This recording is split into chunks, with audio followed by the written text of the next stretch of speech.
tardes.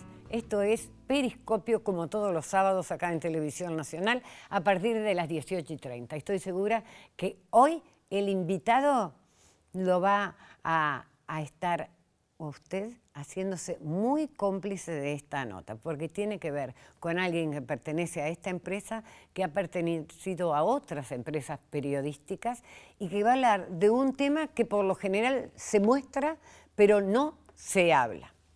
Esperen ustedes un ratito, porque antes yo les voy a mostrar, como lo hago habitualmente, qué ropa elegí para la tarde de hoy para recibir a este invitado.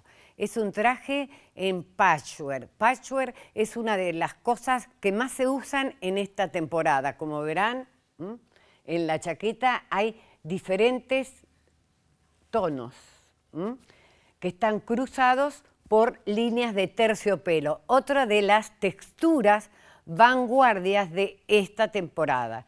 Acá se ve a plenitud, no solamente en la chaqueta, en las cintas de chaqueta, sino también en el pantalón. Los pantalones ya no vienen tan largos como que cubran el zapato. Y bueno, tratándose de esta tela va bien largo, pero si usted lo está haciendo en una tela, en un denim, en una tela más liviana, bueno, y el pantalón va más recto y le diré 15 centímetros después del tobillo, que les dije, este no es el caso, dada la textura del chiffón o el terciopelo. Es una creación de Óscar Álvarez by Analía, que en estos días están presentando en su atelier las novedades de ropa casual para esta temporada. Ahora, presentada la ropa, le recomiendo un espectáculo. Le recomiendo el espectáculo que va en la Sala del Notariado, dirigido por Marcelino Dufo, con la actuación de 3 divinas niñas, con la ropa y la producción de Ana Arrospide, y que va exclusivamente los viernes. Es un espectáculo de Bertolt Brecht, los viernes a las 21 horas, y en pocos días los tendremos acá en nuestro estudio. Ahora al corte y luego los espero ya con el invitado.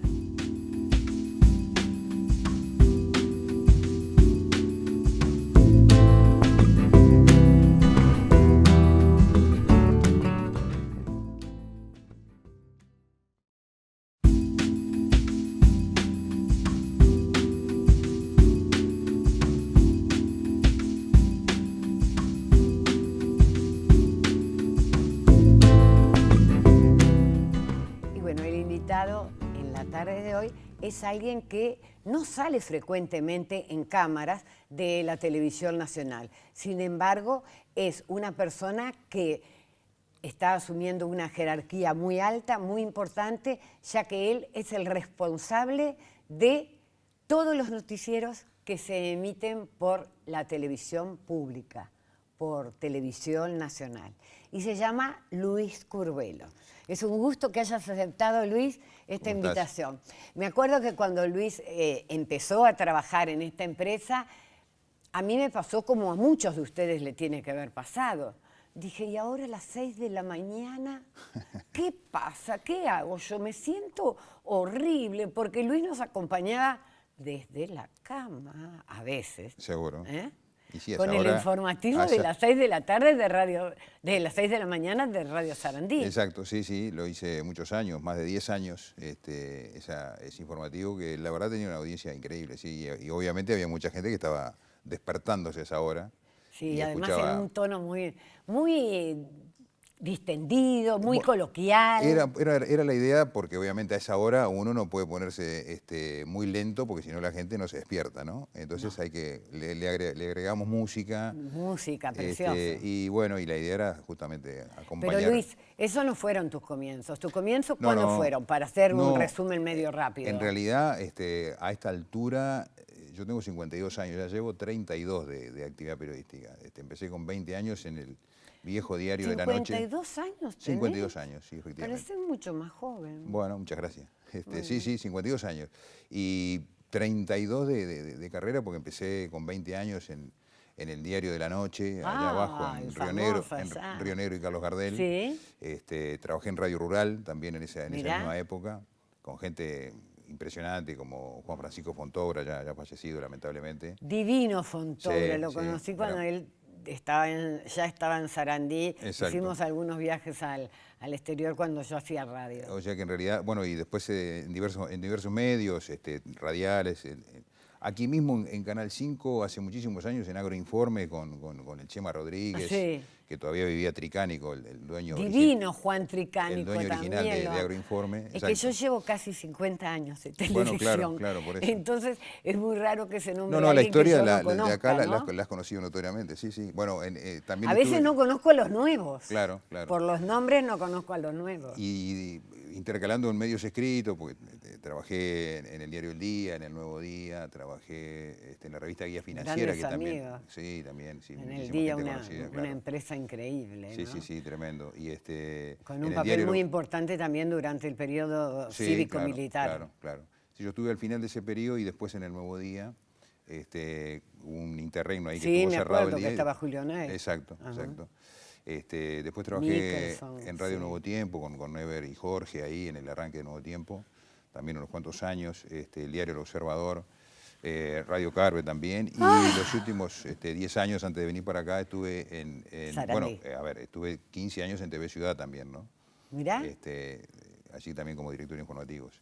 Así que en realidad son 32 años de mucho Has cambio de tenido, trabajo. si utilizáramos un lenguaje deportivo, dirías que has tenido muchas cinturas, porque has ido para un lado, para el otro, Sí, para acá. bueno, lo Y que pasa bueno, es que- ser designado director de Sí. la parte de prensa de la televisión Exacto. nacional. Acá en realidad No es cualquier cosa. la designación viene por un vínculo además de amistad y de trabajo con quien había asumido la dirección originalmente, que era Joaquín Costanzo, con quien habíamos trabajado muchos años en TV Ciudad. O sea que nos ¿Verdad? conocíamos de esa época.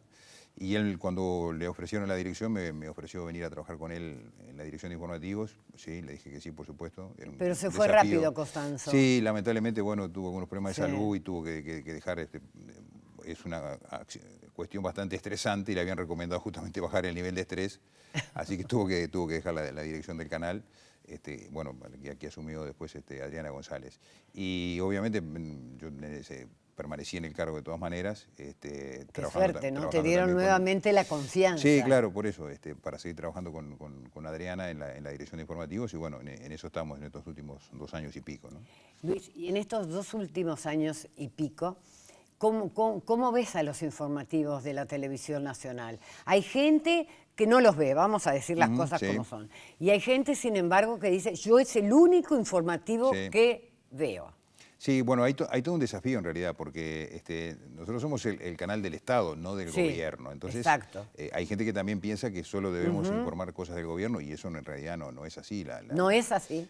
No, justamente. hecho, tampoco es así. No es así en los hechos tampoco. Y bueno, cualquiera lo puede ver en la propuesta. En realidad, nosotros tenemos algunas decisiones editoriales, por decirlo de alguna manera, que tienen que ver con, no damos información policial, esa información policial que Perfecto. se ve en cada uno de los Por canales. eso mucha gente opta por ustedes. Hay una propuesta de mayor contextualización de la información, no estamos atados con pautas comerciales o con compromisos de ninguna naturaleza, por tanto la información en ese sentido puede fluir mucho mejor, sin cortapisas que están planteadas de repente en el plano comercial o en el plano político, Sí, incluso sí. en otras propuestas. Pensamos que es una agenda alternativa en el sentido de que justamente le damos preeminencia a algunos temas que de repente para el canal privado puede generar 20 segundos de información. Nosotros tenemos de repente un despliegue mayor en la información, en el contexto, en las propuestas y tratando además de atender una realidad que la tenemos solo nosotros como canal, que es la de ser el único canal que llega por aire a todo el territorio nacional. Y eso implica una obligación No también. todos los canales abiertos que pueden No, llegar en realidad ninguno a llega. todo el país. Por aire no llega ninguno. Ajá. En realidad puede llegar Claro, por cable, pero por aire no llega ninguno. El canal tiene una presencia nacional y eso se nota incluso en los comentarios y en el ida y vuelta que hay ahora a través de las redes sociales notoriamente, de la presencia del canal en el interior del país. Lástima que muchas veces los comerciales, pero esto es una opinión mía, ¿no? La gente de las agencias no haga mediciones de qué es lo que se ve en el interior, ¿no? Pensar que hay 1 millón de personas en el interior. El tema de las mediciones es todo. Y las mediciones, Dios mío, no se toman, solo son válidas las de Montevideo. En realidad, ahora incluso el canal no está siendo medido por Ibope Media por una decisión que se tomó en noviembre del año pasado. Ellos habían pedido un dinero y no se pagó ese dinero, y el Canal 5 directamente desapareció de las mediciones, ni siquiera figura. Entonces ahí hay una cuestión adicional. Desde el punto de vista comercial, como tú decís, obviamente las agencias miran el rating, y en realidad el canal no apuesta al rating, lo cual no quiere decir que no nos preocupemos por estar en la pantalla, ¿no? Obviamente, pero no se corre detrás de un rating. Exacto, no se corre detrás del rating. Y en realidad, si hubiera, en algún momento se pensó, y creo que a nivel del Estado se está pensando, en hacer una medición estatal, como por ejemplo hace el Instituto de Estadística de la inflación. Bueno, algo que no sea cuestionable desde el punto de vista técnico, que se puede hacer a nivel nacional. Creo que esa medición sería muy buena para el canal, porque demostraría que hay un público en el interior que de repente incluso no tiene acceso al cable, y que solo puede mirar televisión por aire. Y en Montevideo hay mucha gente que no tiene. Contratar cable es una suma de dinero que para gente de la clase media baja tal vez, supone una erogación importante. Sí, por eso. Entonces la propuesta, en realidad ahora el desafío que está planteado en el canal es desde el punto de vista técnico, ¿no? En realidad el canal tiene que acelerar un proceso de incorporación de tecnología de alta definición, porque es lo que impone la realidad. En realidad, lamentablemente estamos con una gran diferencia desde ese punto de vista. Si tú ves Canal 10, Canal 4, Canal 12 hoy en el HD, hay una diferencia tremenda con nuestra propuesta de pantalla. Bueno, eso es un proceso que está acelerándose en estos tiempos, y ojalá cuanto antes posible podamos estar también desde ese punto de vista compitiendo en calidad de imagen también, ¿no? Bueno, yo ahora quiero que cuentes una cosa que se me ocurre, no se habla con demasiada frecuencia.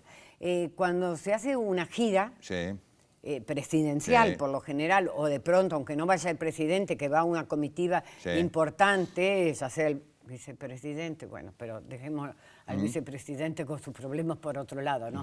Representantes del Parlamento, se mandan los corresponsales. En este último viaje que hizo el presidente, el doctor Tabaré Vázquez, fuiste tú acompañándolo.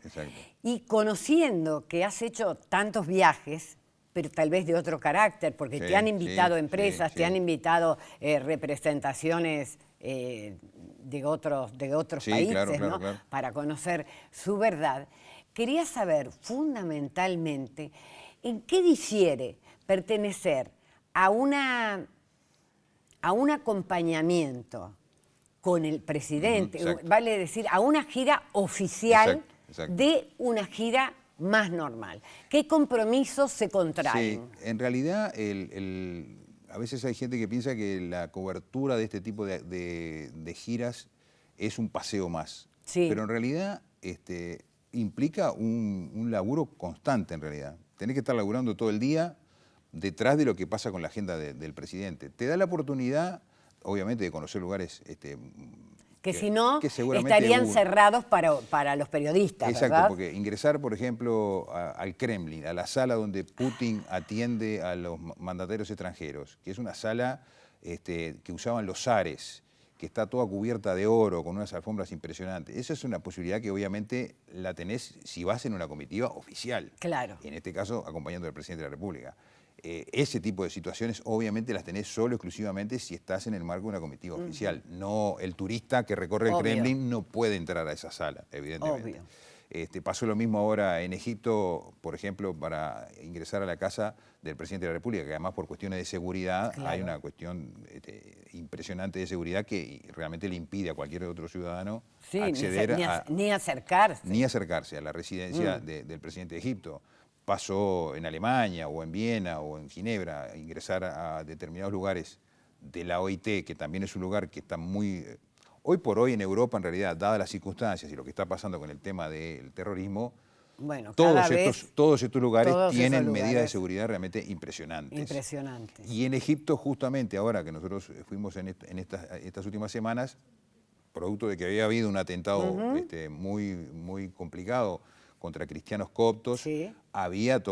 estaba todo el mundo erizado con el tema de la seguridad, ¿no? Y cuando hay un visitante extranjero, obviamente la seguridad es impresionante. La caravana que acompañaba al presidente de la República iba incluso con un aparato que es inhibidor de señales de celulares, por ejemplo. Es un equipo impresionante que va delante de la comitiva y va Sí. inhibiendo la señal de celular Bueno, en el 200 recorrido. metros alrededor de la comitiva. No hay señal de celular, entre otras cosas porque a través de un celular se puede activar un aparato explosivo, por ejemplo, ¿no? Claro. Se detenía toda la gente durante todo el trayecto de la comitiva, por ejemplo, en Egipto, en el Cairo. Desde el aeropuerto hasta el hotel del presidente hay 25 kilómetros. Y ese recorrido se hizo más o menos en 15 minutos, porque obviamente la vía estaba absolutamente despejada, pero además cada 40 o 50 metros había un policía parado de cada lado de la calle, parando a la gente que quedaba parada a los costados de la calle, no podía ni moverse la gente. Porque entre otras cosas, por ejemplo, está los atentados suicidas de gente que se arroja con una bomba arriba de... Bueno, para evitar todo ese tipo de cosas, que obviamente no estamos acostumbrados nosotros a ese tipo de medidas, ¿no? Y de hecho pasó, por ejemplo, que en una de las visitas, hizo varias visitas importantes el presidente, en una agenda que empezó la mañana temprano uno de los días, a las 9, a las 10, a las 11, a las 12, 4 visitas, empezando por el imán de Egipto, que es como especie de el arzobispo musulmán de Egipto. Un personaje realmente con un poder religioso y político muy importante. Supuesto.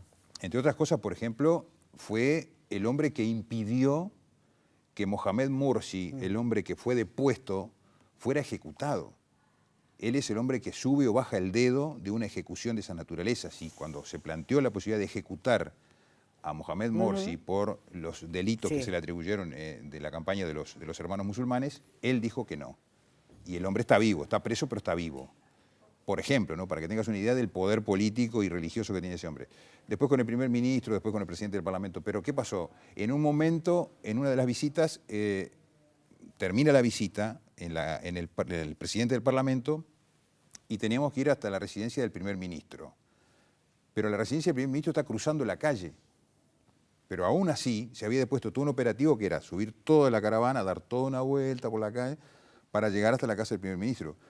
Y el presidente Vázquez dijo, no, pero si es ahí enfrente, vamos caminando. Vamos caminando. Ah, se armó un revuelo. ¿Para qué, no? Se armó un revuelo, claro, porque eran 150 metros. Me hace acordar la vez que vino el rey y acá en Uruguay, ¿te acordás? Y que se fue caminando desde Casa de Gobierno, ¿no? Donde hoy es el museo, ¿no?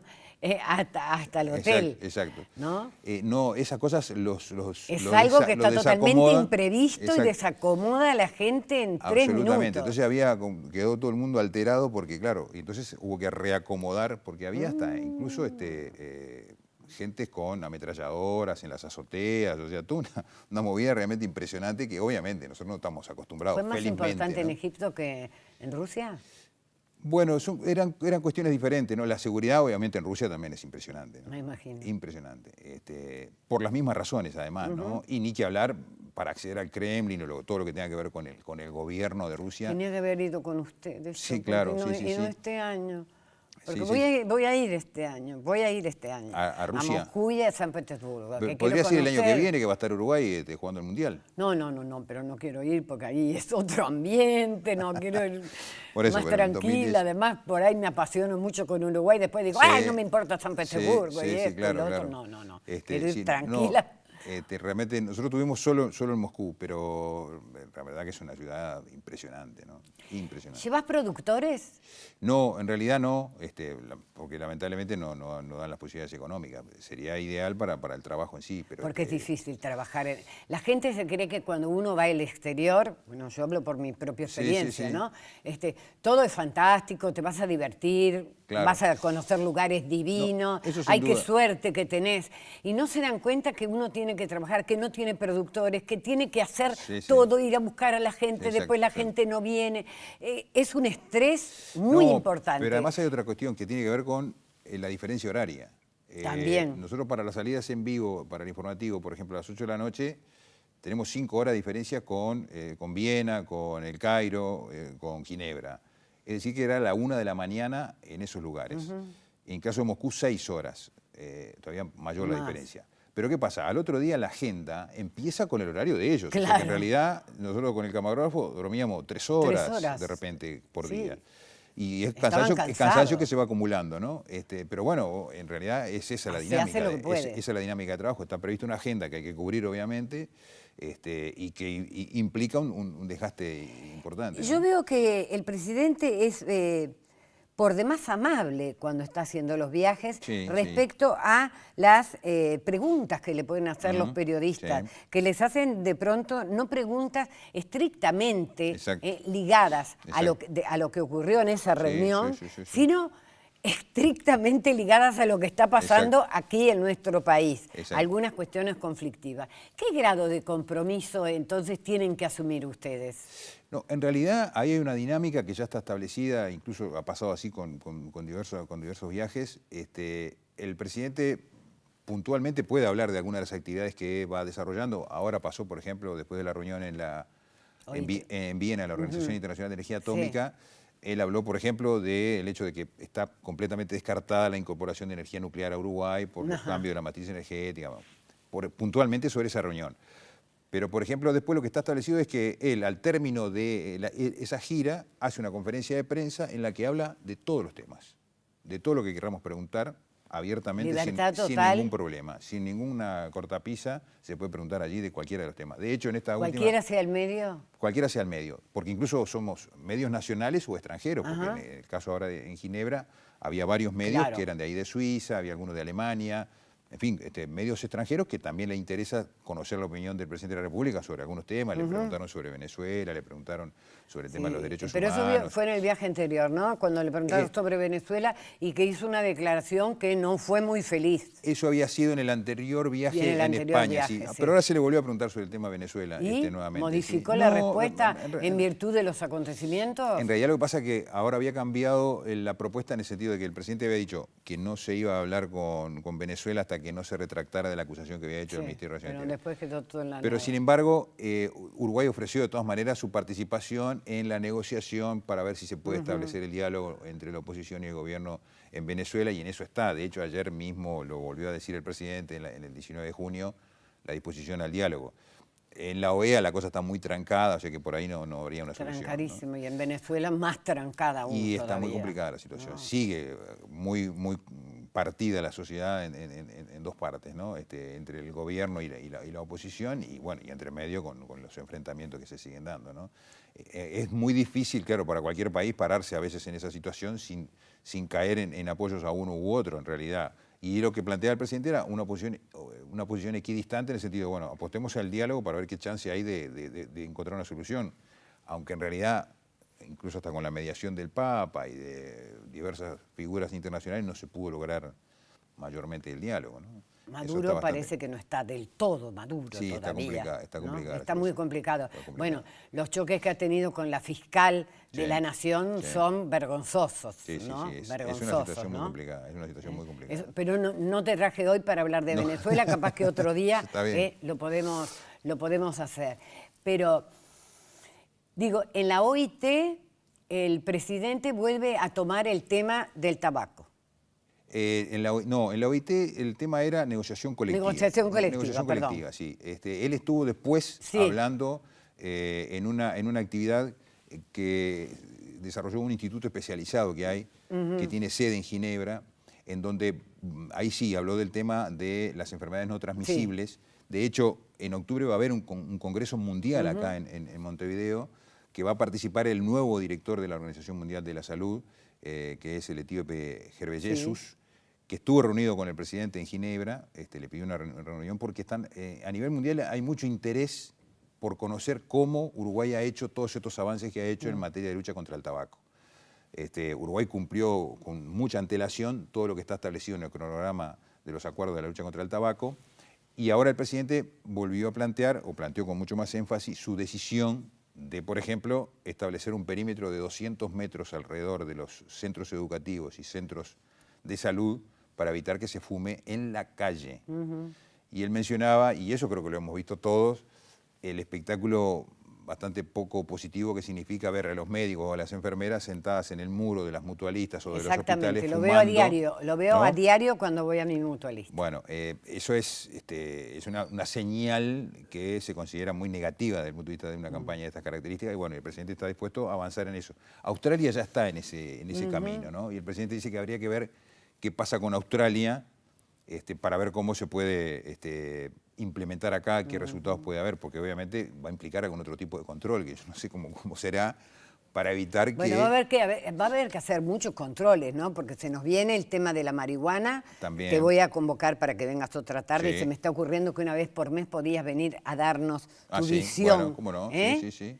Acerca de lo que viene aconteciendo aquí en nuestro país, ya que de información de todos los países, Sí, afortunadamente, las tenemos. Hay ¿no? Y las buenas noticias que tenemos de acá, Sí, claro. si es que hay. Sí, y por hay. supuesto. No, ¿no? claro que hay. Y hay. Sí, por supuesto que hay. Sí, sin A duda. pesar de todos los pesares, no vamos a desconocer las que no son tan buenas, pero hay mucha cosa ¿no? positiva, claro, sí, sin duda. Y esto del tabaco, sin duda, es una de ellas, ¿no? El tabaco, bueno, se viene lo de la marihuana. Y también el alcohol, digamos, ¿no? venía ahí, ¿qué es lo que pasa con las bebidas alcohólicas? Bueno, justamente. Tolerancia, ¿vamos a seguir con la tolerancia cero? ¿O no se están poniendo demasiadas pautas de prohibiciones? Por más que sepamos que le haga mal al individuo. Sí, hay una discusión ahí. Había una canción, no sé, perdón que te interrumpí, capaz que te acordás, Prohibido prohibir. Sí, claro. En realidad hay una discusión, incluso con algún planteo de algunos de los sectores políticos, para no llegar al cero alcohol, sino dejar un margen ahí, porque, por ejemplo, hay gente que de repente por ese cero y algo pierde la libreta de conducir y se le puede afectar el trabajo, y en fin, una serie de situaciones. Está planteado y eso, y se ha retomado esa discusión. Pero de todas maneras el presidente va avanzando por otro lado, y en estos mismos días, próximos días, se va a estar anunciando el envío del proyecto de ley sobre el tema del tabaco, que, como lo dijo el presidente, va a ser una ley holística, que va a abarcar absolutamente todos los aspectos que tienen que ver con el consumo, la comercialización, las patentes para quien los vende, incluso la posibilidad de incrementar la carga impositiva para el alcohol. Bueno, esas son medidas que surgieron de una comisión multipartidaria, digamos, ¿no? Se supone que eso tiene una base de acuerdo que aseguraría que se va a votar en el Parlamento tal cual se envía. Hay que ver qué pasa después en la discusión parlamentaria.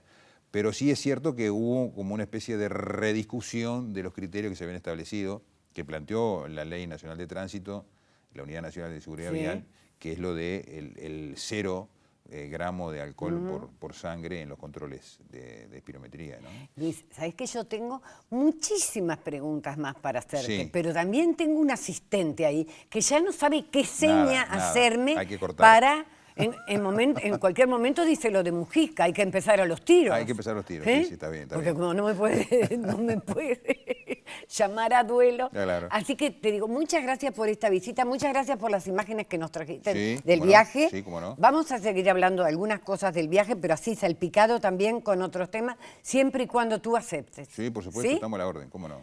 Bueno, la mayor jerarquía en materia noticiosa aquí en Televisión Nacional, Luis Curbelo, ha estado con nosotros. Y ahora, chau, hasta dentro de 7 días. ¿Para qué le voy a hacer más larga la despedida?